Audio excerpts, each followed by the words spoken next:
welcome to Tarmac. I'm Dave. I'm Matthew, and today it's a special day because behind us is the World Car of the Year for 2023. That's right, it's the Hyundai IONIQ 6.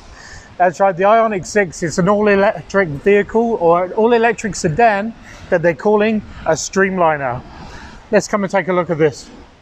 This, as you are probably fully aware, is a football, and oddly, well actually coincidentally, Hyundai are actually sponsoring the FIFA Women's Soccer down here in New Zealand, but that's not what I'm here to talk about. What I'm here to talk about is this football, which many people kick around the world, has actually got a drag coefficient of, or drag coefficiency of 0.30. This, however, has a drag coefficient of 0.021. So what it is, this is more efficient than that of football of going through the air. And that is what is so important about this actual shape.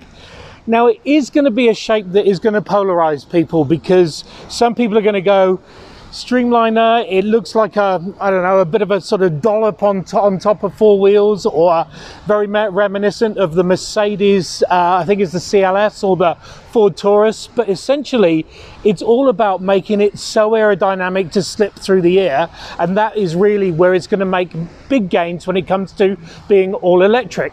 The IONIQ 6 is following in the IONIQ family, or IONIQ 5 family tradition, by winning 3 awards at the World Car of the Year awards. Anyway, now, though, as we've already pointed out, the shape is somewhat different. It's very much in keeping. You can tell it's part of the same family. You can see there's been some, some cross-pollination as far as that goes. But looking around the front here, underneath this bonnet is a frunk, which has got 45 litres of extra sort of storage space. You've got LED lights around here, which also show up with these, if I can find my keys, some parametric lights. So basically these things, there's about 700 of them throughout the car, inside, outside, that all do different functions and different light shows and things like that. More on the rear, but certainly from there. There's also vents down the front here which direct the airflow down the side, and these vents here are actually quite clever and smart and open up and close at various points to make sure there's cooling going into the battery section in there. We'll get to the battery in a moment. But as you can see, very low bonnet, very good with airflow, and actually pretty cool. Let's get the car color out of the way to start off with. Our review model is in what they call Serenity White Pearl. So actually white to the layman, but Serenity and white and pearly, whatever lights your fire, right? In terms of dimensions, it's around about 4.9 meters from front to rear, and about 1.49 meters in height. So even I can see over the top here, which is a good thing for me. When it comes to the wheels here, we've gone for the optional 20 inches, which do look really cool, but they do actually take around about, I think it's quite a big chunk out of the battery or the range.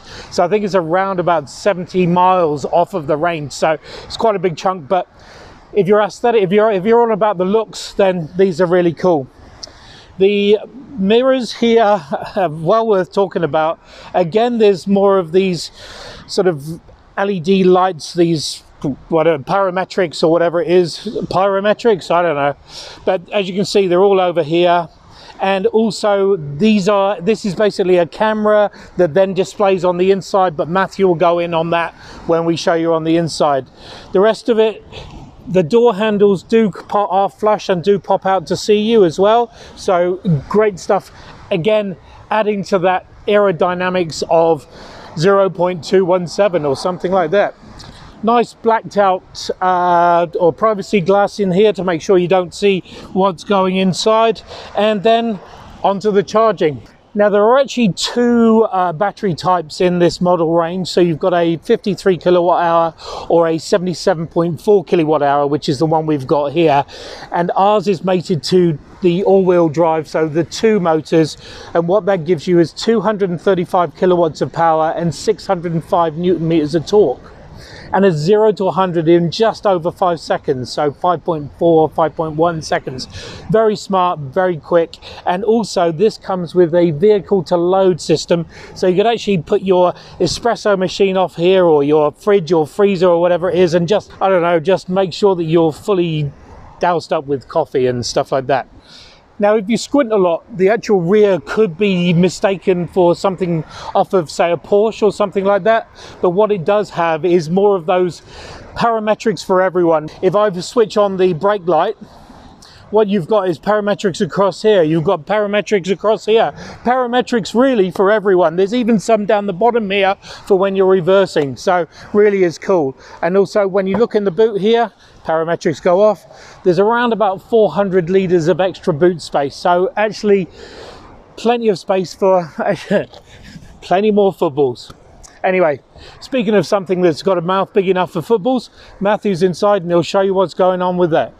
Now, I may not be able to fit any footballs in my mouth, but it will fit within your view of the side view mirrors. So if you take a look there, you'll see a familiar hand holding a football, of course. Speaking of those mirrors, you can see here the driver's side one is sort of tucked in there and can get a little bit obstructed while you are actually driving with your hands on the wheel. You'll notice how the mirrors are actually mounted there on the sides, as if it's like a wing of a particular Boeing where the ends sort of flick up a little bit, and that's the same for both sides there. It's a pretty cool feature, but I'm not sure about the practicalities of it in terms of everyday driving, but Dave will talk a bit more about that on the drive. Now, looking at the interior in terms of the materials, so you do get soft materials at the top of the dash there. Below that you do get your air conditioning vents and an ambient lighting bar, which is infinitely customizable in terms of colors, something that I really liked about the IONIQ 5 as well. Below that you do get a bit of a hard plastic panel, and then below that you have your air conditioning controls all lit up and very easy to use actually, I find, with the shortcut buttons here for the media related things for your infotainment screen, but we'll get to that in a minute. Looking down the middle here, you have a wireless charging pad for your phone. You have a USB-A charger over there, and then your dual cup holders, which fit, obviously your cups, and your key, which I like to highlight, is, as you can see there in the oval logo, as is the Hyundai logo, and flick it over and you'll see that the buttons actually form the H, which is the Hyundai logo. And in fact, this is the only Hyundai logo on the interior of this car, which is pretty interesting, as is the placement of the window switches, which is actually in the center console right here. Now you might wonder if these get pushed around while your elbow is resting on them, but Hyundai have thought that through, because when you are driving, your elbow actually rests on this rest over here, not on the switches, so it's quite hard to accidentally put the windows down. Now the seats, as you'll see there, are covered in really soft sort of material. They are as well both heated and ventilated, and both the side rear passengers get heated seats as well. The bolstering is quite nice, it's quite supportive, and you can recline quite far back as well to enjoy being cocooned within this car too. Now, speaking of the infotainment screen, let's take a look at that. So as you can see there, there's the main view. You've got an icon of electric car on there, and then your broad view of your maps as well as your range, the battery percentage, and things like the media input and the time. Now if I flick that over, then I come to the menu screen, and you can see all the different kind of menus there. You can have this in the light or dark themes, or you can have it in an automatic theme as well that adjusts the lighting according to the time of day and your sun exposure. Now the cool things over here are this warmer and ventilation menu. You can click on that and adjust the seat heating and ventilation for both the passenger and driver. And then if I flick over to down the bottom there, you can actually adjust the steering wheel heater as well, which is quite cool. But down the bottom there, click on rear warmer, and you can actually adjust the temperatures or the heating for the rear seats as well. So everything can be controlled from this central infotainment screen here. Obviously, in terms of media inputs, it's got Bluetooth connectivity, it's got Android Auto, Apple CarPlay, and of course your ability to stream your tunes and all that stuff through the infotainment screen is a nice touch too, as usual. Quiet mode is of course a very interesting one, where the audio output is only played through the front seats to not disturb your passengers who are sleeping behind, or especially your children if they are there. Head back in there and you can see just the amount of different menus and things that there are. There is plenty to play around with this screen and the next one as well.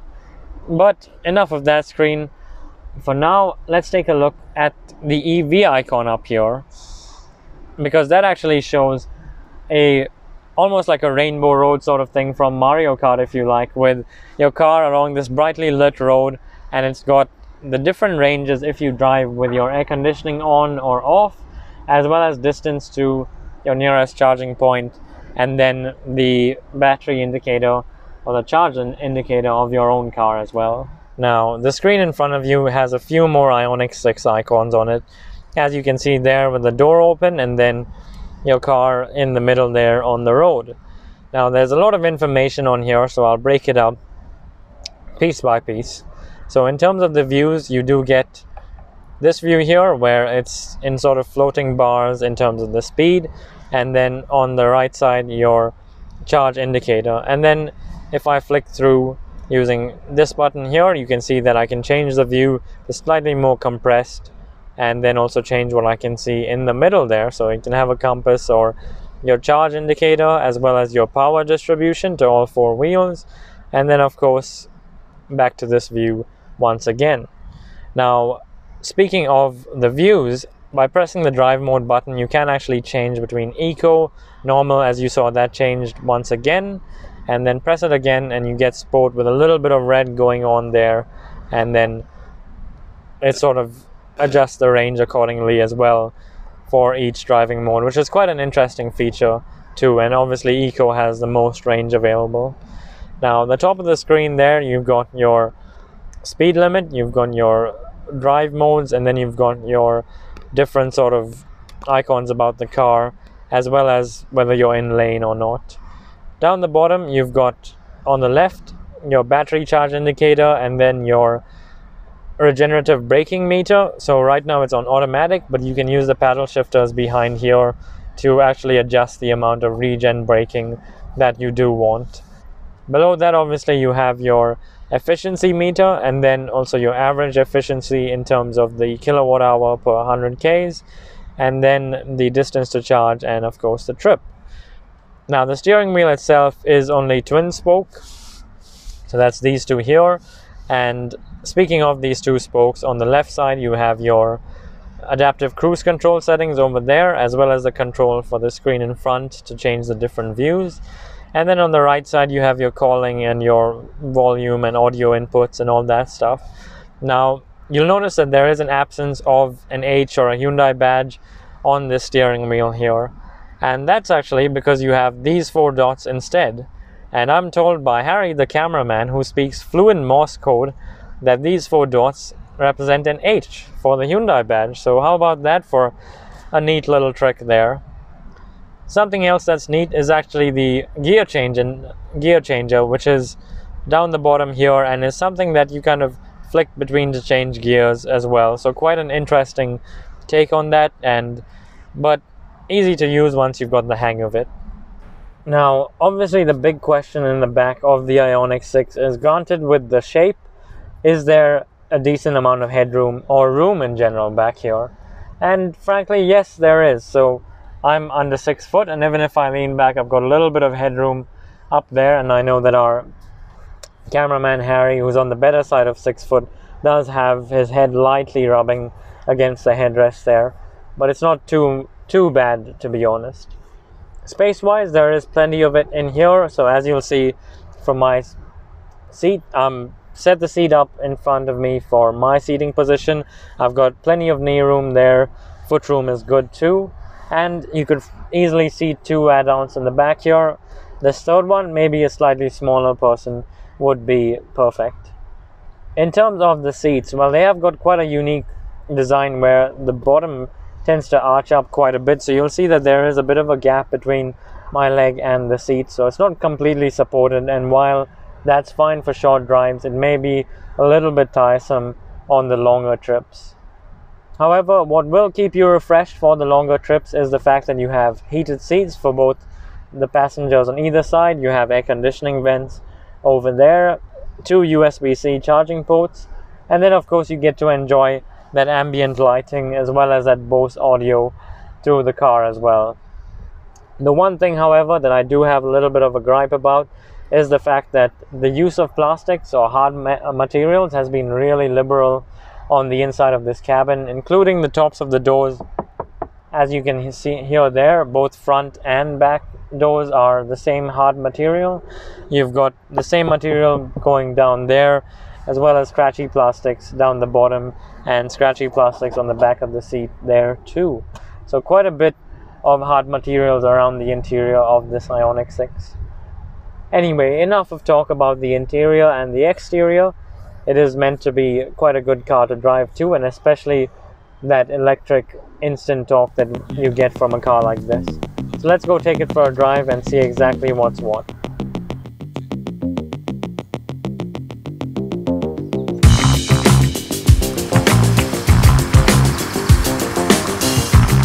So this being the IONIQ 6 and this being the fast IONIQ 6, or the most expensive IONIQ 6, means it has dual motors, but it also means that it has a 5-point-something 0 to 100. So it does this.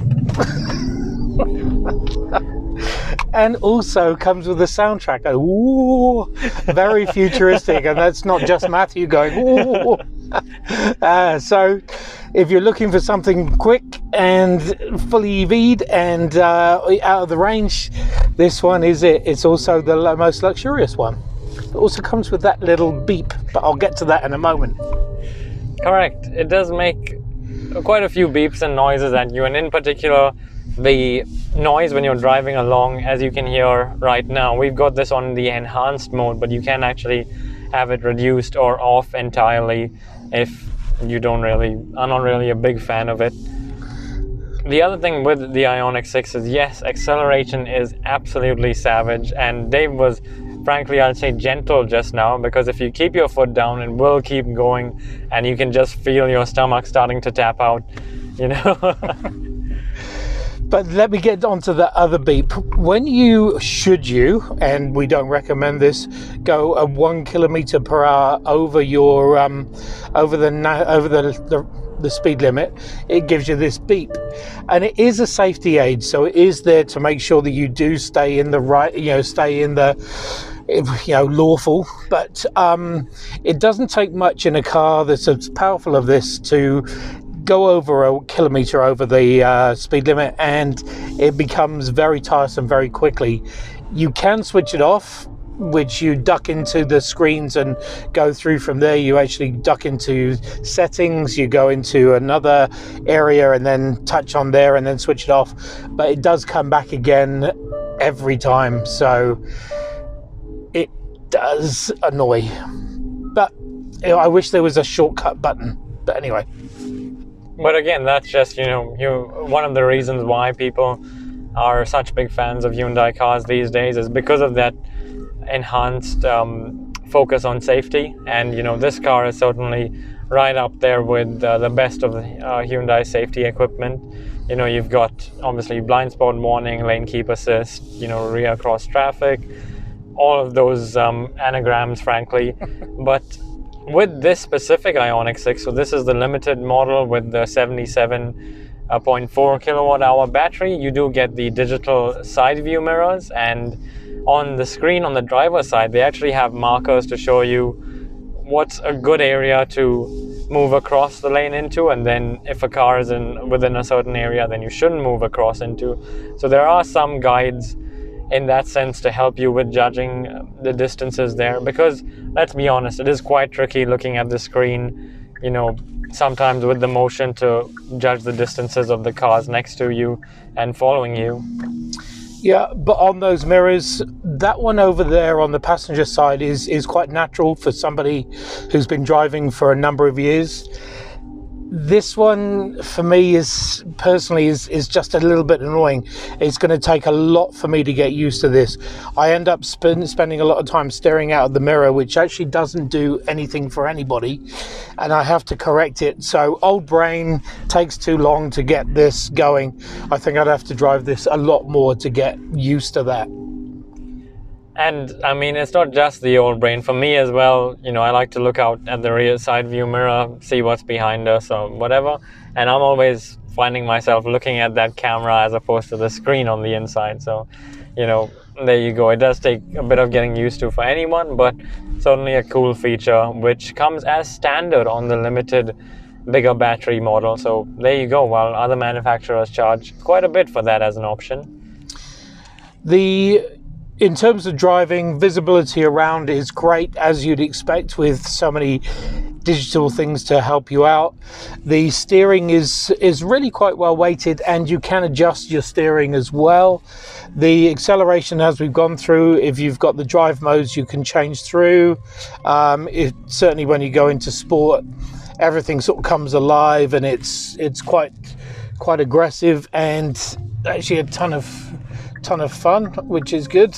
In terms of cornering, all-wheel drive system that this has, or four-wheel drive system, does mean that it's very well planted and it sits nicely on the road.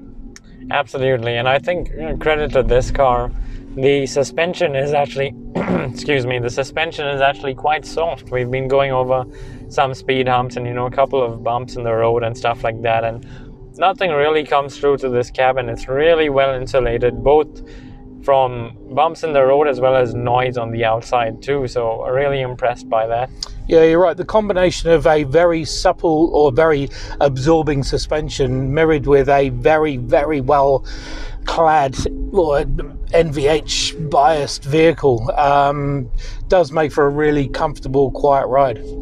But on the other hand, it does actually surprise me, because on the inside, you've got so much of use of hard plastics and materials, even along the door columns, the top of the door panels, you know, all around. So that does surprise me as to how much of noise insulation there still is. But I guess credit to Hyundai for pulling both the hard plastics off as well as having a nicely insulated cabin.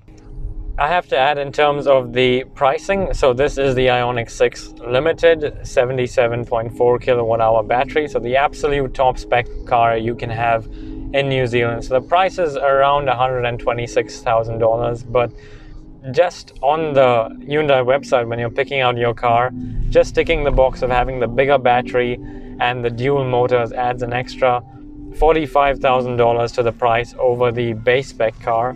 So that is quite a bit.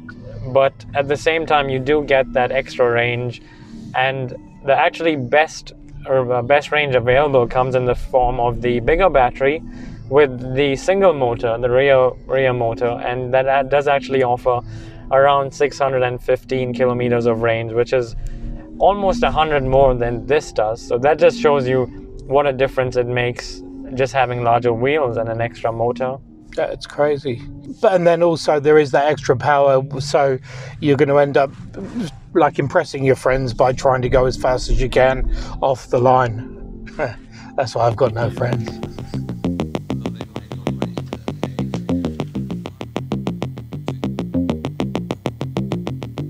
So there you have it, the new IONIQ 6 Dreamliner, Superliner, Streamliner, I don't know, kitchen cupboard liner. It is such a nice vehicle. It's so smooth, great to drive, and uniquely styled, but so much tech and so much going on. It's a cracker of a vehicle.